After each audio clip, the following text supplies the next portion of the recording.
Bueno, continuamos en esta cápsula, vamos a seguir hablando de la historia del derecho penal y vamos a continuar diciendo que, pese a lo que vimos en la cápsula anterior, conviene evitar juicios de valor de lo sucedido en aquel tiempo. Como ya lo mencionamos, correspondía a los valores sociales de cada época y no a los actuales. Entonces, solo cabría agregar, como lo mencionamos también en la cápsula anterior, que en la época prehispánica la criminalidad era escasa. También podemos hablar o continuar con la época colonial, y después de la conquista fue necesario establecer las instituciones jurídicas, como lo mencionamos, y durante la época colonial, tanto las leyes aplicables como las penas a imponer se determinaban atendiendo a la raza del condenado, por lo cual a los conquistadores se les aplicaban las leyes que regían en la península, mientras que a los indígenas y negros se les aplicaban las leyes emitidas para la Nueva España. De acuerdo con lo anterior, las sanciones impuestas podían ser pena de muerte, horca, prisión, azotes, destierro, trabajos forzados en arsenales o en obras públicas, relegación, proscripción, multa, confiscación, castración de negros y marrones, trabajo para los indios en los conventos, por mencionar algunos. Y en resumen, podemos decir que la legislación española era heterogénea y caótica desde el punto de vista legislativo, desigual, injusta, arbitraria y cruel para el individuo, y también se aplicaba mediante un procedimiento secreto e inquisitivo que ignoraba las garantías de defensa y de la persona humana. También Tejas Abre sostiene que las normas expedidas por los colonizadores fueron poco eficaces, pues los mandatos escritos sobre territorios tan extensos, débilmente colonizados y con poblaciones heterogéneas, que han conservado gran parte de sus costumbres y solo se habían incorporado parcialmente a la cultura criolla. Después de la consumación de la independencia, ya podemos hablar de la época independiente. Después de la consumación de la independencia en México de 1821, surgieron los problemas en torno a la estructura política que se adoptaría. Centralismo o federalismo. Pese a dicha problemática, en el Decreto Constitucional para la Libertad de la América Mexicana del 22 de octubre de 1814, más conocido como la Constitución de Apatzingán, se pueden encontrar las bases constitucionales para la promulgación de las futuras leyes penales, como son el principio de legalidad, ahora en el artículo 21, y los fines de la pena del artículo 23, más también los legisladores estatales poco se ocuparon de promulgar las leyes penales de la nueva república. Y esto, ante dicho vacío legal, se aplicaron de forma confusa y arbitraria las normas vigentes durante la época colonial,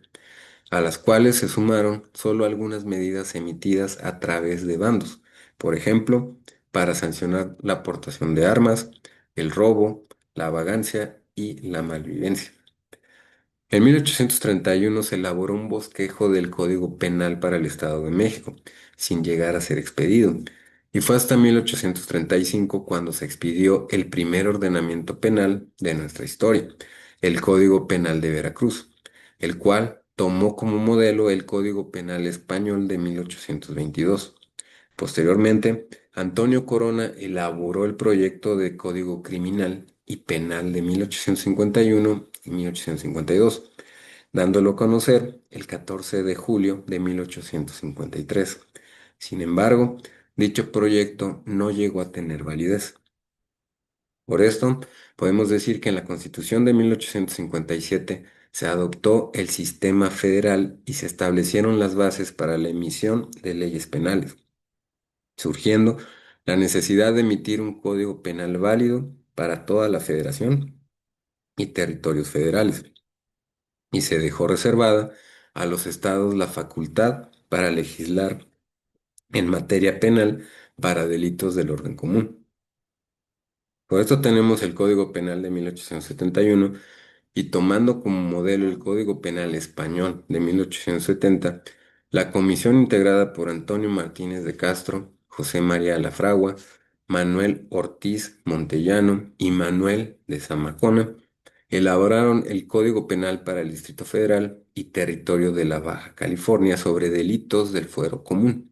y para toda la República sobre delitos contra la Federación, promulgado el 7 de diciembre de 1871, más conocido como Código de Martínez de Castro. En él se adoptó la ideología liberal proveniente de la Declaración Universal de los Derechos del Hombre. Ello se puede observar desde los trabajos legislativos del Código y siendo revelador el texto de Vera Estañol, perdón, sobre la situación social y la política criminal adoptada. Por esto, este código reunió y sistematizó por primera vez las normas penales, dando certeza jurídica a los ciudadanos, aunque los 1151 artículos que lo conformaban lo llevaron a un casuismo extremo, propio del positivismo jurídico de la época y una concepción retribucionista de la pena. Durante el imperio de Maximiliano se elaboró el proyecto del Código Penal por Teodosio Lares, Urbano Fonseca y Juan Herrera, pero nunca llegó a aplicarse y en 1912 se presentó un proyecto de reformas al Código Penal de 1871, que tampoco llegaron a prosperar. Ahora tenemos el Código Penal de 1929 y terminada la Revolución y emitida la Constitución de 1917, Emilio Portes Gil comisionó a José Almaraz, Luis Chico Huerne, Ignacio Ramírez Arriaga, Antonio Ramos Pedruesa, Enrique Gudiño y Manuel Ramos Estrada para la elaboración de un código penal acorde con la situación del país. Los trabajos concluyeron con el llamado Código de Almaraz de 1929. Sobre la política criminal adoptada por la Comisión, llama la atención los pronunciamientos de Chico Huernes sobre la concepción del delito como un acto social que daña al hombre y a los agregados sociales, reconocidos expresa o implícitamente por la ley fundamental en cualquiera de sus valores esenciales, reconocidos por la misma ley como derechos y en forma tal que el daño no pueda ser reparado por la sanción civil. Con esto quedaba clara la concepción del bien jurídico tutelado como sustento del derecho penal. También son dignos de tomar en cuenta la distinción entre responsabilidad dolosa y culposa, el establecimiento de la responsabilidad individual, el principio de legalidad y los fines preventivos de la pena, pero eran muy criticables la previsión del estado peligroso y también el considerar al delito como un síntoma de temibilidad. El establecimiento extremo, pues este contenía 1228 artículos. De ahí que tan pronto como entraron en vigor las flamantes leyes, se vio que eran obra de gabinete, que no reflejaban las ideas expuestas por el licenciado Chico en sus conferencias, adoleciendo de graves omisiones, de contradicciones notorias y de errores doctrinarios.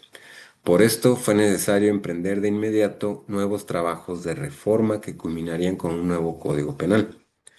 Y por esto tenemos el Código Penal de 1931. Y la comisión redactora del Código Penal se conformó por José Ángel Ceniceros, José López Dira, Alfonso Tejas Sabre, Luis Garrido y Ernesto Garza, quienes no publicaron la exposición de motivos del Código Penal, por lo cual resulta muy importante lo contenido en las actas, dado que nos pueden orientar sobre los lineamientos que los guiaron y cómo interpretaron esta situación. Por esto, también podemos decir que es así como se publica el 14 de agosto de 1931 el Código Penal para el Distrito y Territorios Federales en materia de fuero común y para toda la República en materia del fuero federal, y el cual dejó de ser aplicable para el Distrito Federal con la reforma del 23 de diciembre de 1974 y con la reforma del 18 de mayo de 1999.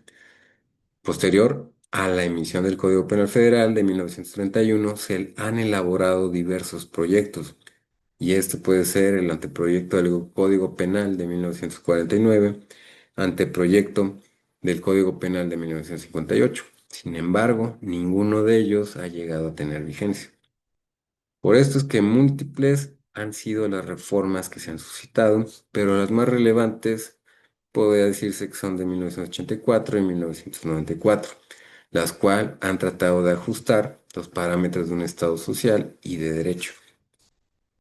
Ahora también sobre el sistema de justicia penal a partir de la reforma constitucional del 2008, podemos decir que el alarmante incremento de la criminalidad, la inseguridad, los constantes injusticias por la impunidad de los delitos cometidos por los delincuentes, la condena de inocentes y el desamparo de las víctimas vividos a finales del siglo pasado y en la primera década de este siglo han tenido como respuesta una profunda reforma a la Constitución y la cual a partir del 18 de junio del año 2008 se establecieron las bases de un nuevo sistema en materia de seguridad pública y justicia penal, y el cual implica cambios normativos, estructurales e ideológicos de gran envergadura que deberán concluirse, o mejor dicho, se concluyeron en el año 2016. Sin embargo, no se pueden esperar que se terminen de realizar todos estos cambios poco a poco, por ofrecer una interpretación del derecho penal para una aplicación a un nuevo proceso penal que es adoptado ya actualmente por el Código Nacional de Procedimientos Penales del 5 de marzo del año 2014. Y por esto los ordenamientos vigentes hasta el momento de publicación y en el futuro se van a ir incorporando varias reformas y modificaciones también sobre la sociedad o basadas en la sociedad y un estado de legalidad y también de bien común. Hasta aquí podemos terminar esta parte de la historia y vamos a continuar en la siguiente cápsula hablando más sobre la ley penal.